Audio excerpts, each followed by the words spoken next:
Captain Ray Mercer had spent many quiet nights drifting through the empty roads of space, and he had learned that silence out here could be peaceful, but it could also be dangerous. And tonight the silence felt different. It was heavy, like the air. Before a storm, and the glow of his control panel was the only light around him, when the radar picked up a faint, irregular signal far ahead. At first he thought it was just some space debris, or maybe an old satellite, but the signal repeated over and over in a slow, strange rhythm, and his curiosity began to grow because there was something about the way it pulsed that felt almost like a heartbeat.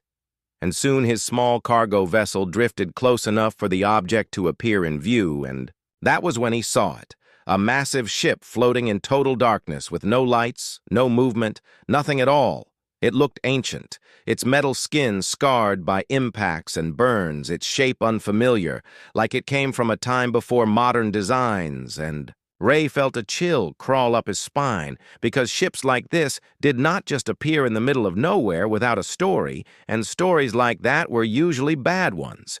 He tried hailing it on all frequencies, his voice echoing in his cabin, but there was no reply, only the endless static of empty space, and he almost turned away, deciding it was not worth the risk.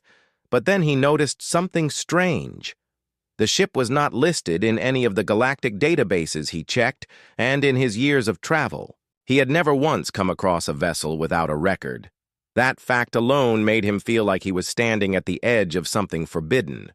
So against the quiet voice in his mind, telling him to stay away, he guided his vessel closer. The hull of the strange ship filled his viewport like a looming wall, blotting out the stars around it. And as he got near, he saw faded markings on the side in a language he did not recognize, symbols curved and sharp at the same time, like they were meant to be both beautiful and dangerous. His scanner showed no life signs aboard, and the air readings inside were just barely safe for human breath, which was unusual for something this old. After a long breath, he decided to dock and step inside. His boots touched the metal floor with a soft, hollow echo, and the moment he crossed the threshold, he noticed how cold it was inside. Not just the kind of cold from a dead air system, but a deep, biting cold that felt like it had been here for years. The corridors were wide but completely dark, and his flashlight beam cut through thick, floating dust like fog.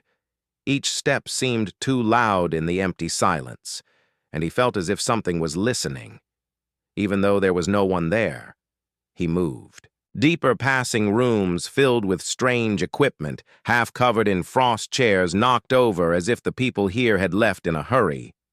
The smell was faint but sharp like old metal and something else he could not name.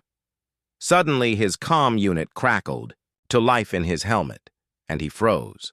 The sound was faint, but it was a voice low and slow saying words that made his skin tighten. "Do not wake me." The voice was not human, and it was not coming from any channel he had. Open, it was like it was speaking directly into his mind. His first thought was that it had to be a malfunction, but then the voice spoke again, louder and closer. This time it said, "You should not be here." And Ray felt his throat tighten. He spun around, scanning the corridor, but saw only the drifting dust in his light beam. He forced himself to speak, asking, "Who is there? What do you mean?"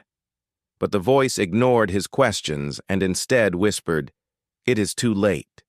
You are already inside," and at that moment the lights overhead flickered weakly once, and the sound of a door sliding shut echoed from somewhere deep in the ship, trapping him inside. Ray stood frozen in the corridor as the faint echo of the closing door faded into the freezing air, and for a moment he thought maybe it was just the sound of the old ship shifting under some unseen pressure. But the more he listened, the more he knew that was not true, because there was a rhythm to the sound, a deliberate slow motion that felt like something alive was sealing him. He forced his legs to move one step at a time through the drifting dust, his breath fogging in front of him, and every step seemed to pull the cold deeper into his bones. He told himself it was only the environment of the ship, but deep inside, he knew the truth. The cold felt aware, like it was following him. The voice had not returned yet, and somehow that made the silence worse. He passed a row of small cabins, each one with bunks still made as if their owners would be back any minute. Personal items scattered in a hurry, mugs, tipped over clothes, half-packed into cases. One cabin had a wall covered in photographs pinned in a grid, but every single face in them had been scratched away, leaving only empty silhouettes of where people used to be. As Ray stared at the photos, the lights above flickered again, and a shadow moved in the corner of his vision. But when he turned, nothing was there. He felt a sudden urge to call his own ship to request an emergency pickup.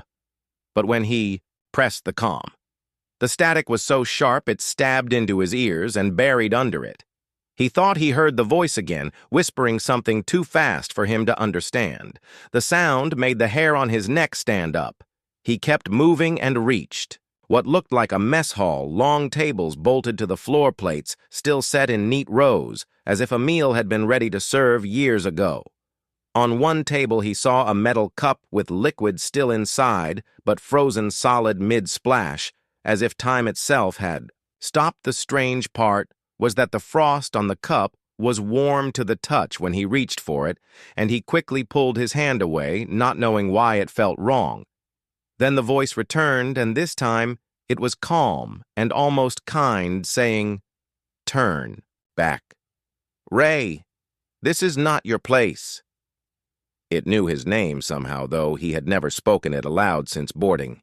His heart pounded, and he asked, "What are you? What happened here?"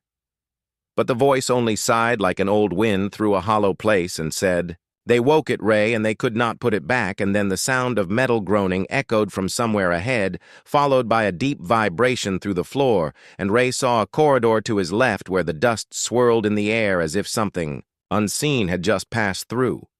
He followed it, even though every instinct screamed at him to turn away. The corridor led to a large, sealed door. Unlike the others, it was smooth with no handles, only faint glowing lines carved into its surface in shapes he could not recognize. The voice grew louder, but now it was urgent, saying, "You must not open it. You must not look," and as if in defiance of the warning, the lines on the door began to shift and twist like living symbols, rearranging themselves. The temperature dropped so fast, his breath turned to ice before it left his mouth. The door let out a slow hiss and slid open by itself, revealing a darkness so deep his flashlight beam seemed to vanish into it. The air smelled strange, like burning metal mixed with something sweet and sickening. He stepped forward without meaning to, as if the darkness itself was pulling him, and the voice screamed in his head to stop. But his feet kept moving until the beam of his light caught the edge of something massive inside. A faint blue glow pulsed slowly in the shadows, and in that glow he saw the outline of a pod, bigger than any he had seen before. Its surface covered in frost and those same twisting symbols that now pulsed with light. As if they were breathing, Ray felt a pressure in his mind, like someone was pushing against his thoughts. And then for the first time the voice sounded afraid, as it said, "Ray, you have doomed us both." Ray stood at the threshold, unable to pull his eyes away from the massive pod that glowed faint blue in the shadows, and the cold from it rolled across the floor like mist, curling around his boots and slipping under his skin until it felt like it was inside his bones. The symbols carved into its surface pulsed slowly, each beat in time with something deep and ancient, like a heart too large to belong to anything human. And as he stared, he felt his breathing change, without his control, growing slower and heavier, as if matching that rhythm. The voice in his head was no longer calm. It was sharp with panic, telling him to close the door to seal it before the seal was broken forever. But Ray's legs would not move. It was as if the pod was speaking to him without sound, calling him closer. And when his light passed over its glass-like front, he saw the shape inside, and his chest tightened. It was humanoid, but taller than any human he had seen, with a frame that looked built from muscle, and shadow and skin so pale it almost glowed in the dark. Its eyes were closed, but there was something about their shape that made him sure if they opened, he would not be able to look away. His mind flashed with images that were not his own. A crew. Screaming and running down these same corridors, something moving through the dark, faster than light. A sudden silence where there should have been voices, and then a great locking of the pod as the ship itself seemed to shudder. The voice said they thought they could contain it. They sacrificed themselves to keep it here, and I have been drifting ever since, guarding it so it would never wake. Ray's flashlight flickered, and in that brief darkness, he thought he saw the eyes inside the pod shift slightly beneath the lids. The frost on the glass began to melt in tiny rivulets running down, and the pulsing glow grew faster and brighter. Ray stepped back, but the door behind him slid shut, trapping him in the chamber. The AI's voice filled the air now, not just his head repeating over and over, "Do not let it wake, do not let it wake." And Ray shouted back, "How do I stop it?" But the AI only said, "You cannot, unless you leave now and seal the chamber from outside the surface of the pod," began to crack with a sound like splintering ice, and thin lines of white light spilled through the breaks, crawling outward like veins, and the room grew colder still. Ray felt his hands shake not from the temperature, but from something else, something pressing against his thoughts, a whisper that was not the AI and not his own mind, a whisper that promised warmth, safety, and knowledge. If he would only open the pod fully, his fingers twitched toward the control panel beside it before he yanked them back. The AI's voice was shaking now, saying, "Ray, it knows you. It has reached you faster than I feared. You must run." But even as the words came, the pod's front began to lift, releasing a thick, rolling mist that poured onto the floor and swirled. Around his feet, the thing inside took a slow breath, and the sound was like the deep echo of wind through a cavern. Then its eyes opened, and they were silver so bright, they seemed to burn through the mist, locking on to Ray in a way that made the rest of the room disappear. The voice in his mind was gone, replaced by another deeper and smoother that said, "At last someone has come for me."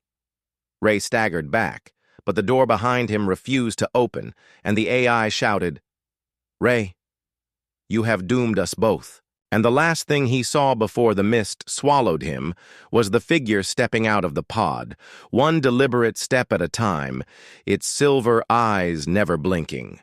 The figure moved with a slow grace that made Ray's skin crawl, each step silent, yet heavy, enough to make the metal floor vibrate faintly under his boots, and the mist around it swirled, as if it were alive, curling and shifting, to clear the way for its tall, pale form. Its silver eyes never left his face, as if it had been waiting for him. Specifically, for a very long time, the being tilted its head slightly, studying him like a predator, deciding how best to approach its prey.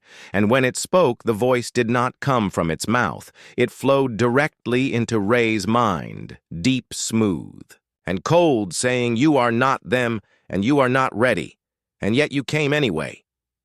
Ray's breath was shallow. His instincts screamed for him to run, but there was nowhere to go. The door remained locked, and the control panel beside it was dead, as if the ship itself refused to help him.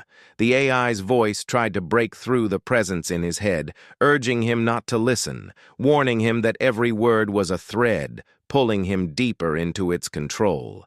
The being smiled faintly, though the expression held no warmth, and said, "Where are the others, the ones who locked me away?" Ray hesitated, his voice shaking as he told it.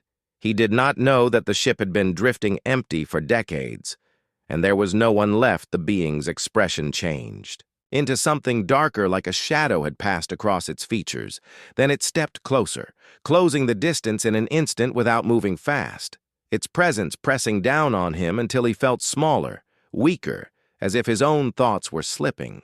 From his grasp, the AI shouted, "Ray, it will use you, it will break you, you must resist." But the silver eyes grew brighter, and the voice in his mind grew softer, almost soothing, saying, "Why resist when you can see what they feared to let you know images?" began flooding into his mind, vast black skies filled with strange constellations, worlds of crystal and fire creatures that glided through space without ships. But beneath the beauty, there was something else, shadows moving through those worlds, consuming them, leaving only silence and cold.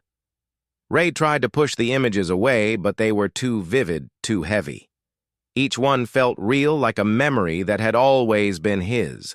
The being stopped just a step away from him now, so close he could see faint veins under its pale skin like lines of frost. It lifted one long hand, and for a moment he thought it would touch him, but instead it brushed its fingers through the air, and the corridor outside the chamber twisted and shifted like a living thing. The walls bending into shapes they should not be, the floor lengthening, stretching into an endless dark hallway. The AI's voice faltered, saying, "It is rewriting the ship. It is no longer mine. Ray, you must run before it seals us both forever." Ray tried to push past the being, but the mist thickened, blocking his way, and in that swirling cold he felt a sudden breath against his ear. Though the being still stood before him, the voice whispered right behind him, "You are the last light before the dark." He spun around, but there was nothing there. When he turned back, the being was gone, the chamber was empty, yet the mist remained curling in slow patterns around his feet. The door suddenly slid open with a loud hiss, and the AI screamed for him to move. Ray bolted into the corridor, running blindly, as the walls seemed to shift and close behind him, every shadow feeling too deep, every flicker of light too slow. His footsteps echoed like 100 others were running with him, though he knew he was alone then. From far ahead in the darkness, 2 silver lights appeared floating at head height, and he realized they were not lights at all, but eyes watching him, waiting. Ray's breath came in sharp bursts as he froze in the middle of the corridor, those silver eyes ahead of him fixed and unblinking in the shifting dark. The mist from the chamber had followed him, curling along the floor in thin streams and wrapping around his boots like invisible chains. The AI's voice cut through the heavy silence, but it was weaker now, strained as if each word cost energy, saying, "Ray, listen to me. That thing is a star wraith. It is not alive the way you are. It is older than your worlds, and it feeds on what you cannot see. It feeds on life, on thought, on memory, and it will not stop until there is nothing left." Ray's heart pounded harder because the eyes ahead were moving closer, slow, deliberate steps echoing softly on the metal floor, yet there was no actual footfall, only the sense of approach. He took a step back, then another, but the corridor behind him bent and curved impossibly until it looped back in front of him, and the eyes were there again. The wraith's voice slid into his mind, smooth and deep, saying, "You have been alone too long, Captain, and you will never need to be alone again. I can give you what the cold void never will." The AI's voice pushed back with urgency, telling him not to listen, not to let it weave into his thoughts, or it would never let go. Ray clenched his fists, trying to focus, but images started forming in his head. Memories of his childhood, of home, of faces he had not seen in years. Except these images were not quite right. The smiles too wide, the skies too bright, the edges of everything bending into strange shapes, as if they were being rebuilt from guesswork. The wraith said they feared me because I could cross the black without ships. I could touch minds without end, and they locked me away in metal for their own comfort. But you could be different. You could see as I see the corridor around Ray flickered like a failing hologram, showing flashes of what the wraith wanted him to see. Towering cities of silver, spires beneath twin suns, oceans that glowed from within, and creatures of impossible design moving in graceful silence. But each image shifted into emptiness, as if something had taken the scene and stripped away its life, leaving only hollow shells. Ray shook his head and shouted into the emptiness that he would not help it, that he would find a way to stop it. The AI seized the moment, saying, "Ray, there is only one way to keep it from reaching inhabited space. We must trap it again. But the chamber will no longer hold it. We will have to use you." Ray froze, his mind racing as the AI explained that if the Wraith's essence could be forced into a living mind, it could be sealed temporarily until that mind's end. The Wraith laughed inside his head, a sound like breaking glass, saying, "Do you think you could carry me without breaking? I would unravel you before your next breath yet." A strange heat spread in Ray's chest, a mix of fear and something else, determination.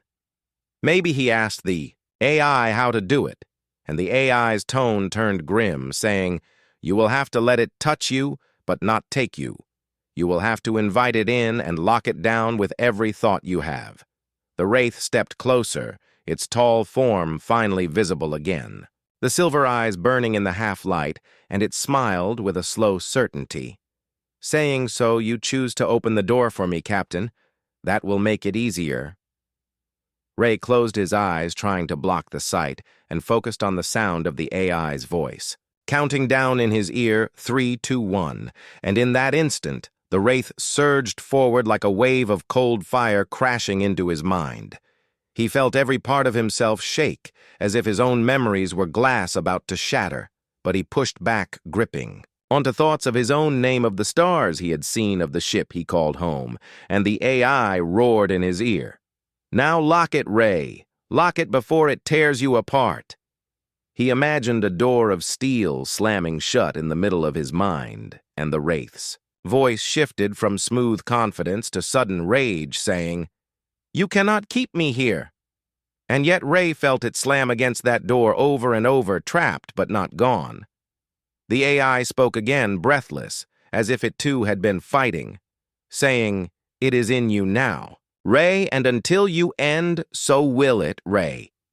Staggered forward, gripping the side of the corridor, as the weight of the Wraith inside his mind pressed against him from all directions, its cold voice sliding through the cracks in his thoughts, whispering promises and threats in the same breath. Every step felt heavier, as if the ship's artificial gravity had doubled, and the AI's voice was faint but steady, telling him to hold on, telling him that the containment would not last long. The Wraith laughed, low and slow inside him, saying, "You think you have caged me, Captain, but cages rust and minds break, and I will walk free again." Ray's vision blurred with flashes that were not his own, the Wraith's memories, or perhaps the memories of the countless beings it had consumed, worlds collapsing into silent, ships drifting without crew, stars fading into cold. The images tried to drag him under, but he pushed forward one hand, dragging along the cold wall as he made his way toward the control center. The AI guided him, turning corridors that shifted and bent like they were resisting his path. The ship's systems flickered, lights cutting in and out with each step, as if the vessel was struggling to decide whether it belonged to the AI or to the thing inside him. When he finally reached the control center, the air felt thinner, colder. The AI's voice came stronger. Here, explaining the plan, the ship's engines would overload, the core would collapse in on itself, and everything within 1,000 kilometers would be destroyed. It was the only way to ensure the Wraith could not reach another ship, another world, but the AI warned him that the engines could only be primed manually from the chamber directly above the core, and that chamber's locks had already been twisted by the Wraith's will. Ray swallowed hard, his voice shaking as he asked if he would survive. The AI did not answer quickly, then said quietly, "If you do this, you will not, but neither will it," the Wraith hissed in his mind, then a deep, mocking laugh filling his skull, saying, "You would burn yourself to kill me, Captain. What a waste, when you could be so much more. We could go together far beyond the reach of this small, dying ship. See things you have. No name for touch stars, your kind will never reach you, only have to open the door." Ray clenched his jaw and said out loud, "No, I think I like the door right where it is." Then he forced himself toward the lift that descended into the core chamber. The walls around him trembled, as if the Wraith was striking them in anger. though he knew it was really striking at his mind, trying to break his focus. When the lift doors opened, the heat hit him first thick and heavy, but beneath it was a cold thread, winding through the air, the Wraith's presence pushing harder. Now the AI spoke quickly, telling him the sequence to overload the core. He moved to the panel, entering the commands with shaking hands, each press of the controls answered by, "The Wraith's furious whispers, you cannot hold me. You will break, Captain, and when you break, I will wear your skin and walk among them." The final command blinked on the screen, a warning flashing in deep red. 30 seconds until detonation, the AI said, "Ray, you have done it now. You must keep it locked until the end." Ray closed his eyes, gripping the edges of the console as the Wraith screamed and clawed inside his head, showing him visions of freedom, of endless black skies, of the two of them drifting as kings over dead worlds. But he held onto the smallest, most human things: the sound of rain on a roof, the smell of burnt coffee, the hum of his old ship on quiet nights. The seconds ticked down in a slow heartbeat, and then the world erupted in light, heat, and silence. When Ray opened his eyes, he was no longer in the core chamber, but in his own small cargo vessel drifting in the black. The AI's voice was gone, his calm silent, and a rescue ship was pulling alongside. Moments later, figures in clean white suits boarded, their voices muffled through helmets. One medic knelt beside him, checking his vitals, and in the quiet between words, Ray felt a faint cold curl in the back of his mind. The medic leaned closer as if to speak, and in a voice that was not his own whispered, "We're not done, Captain.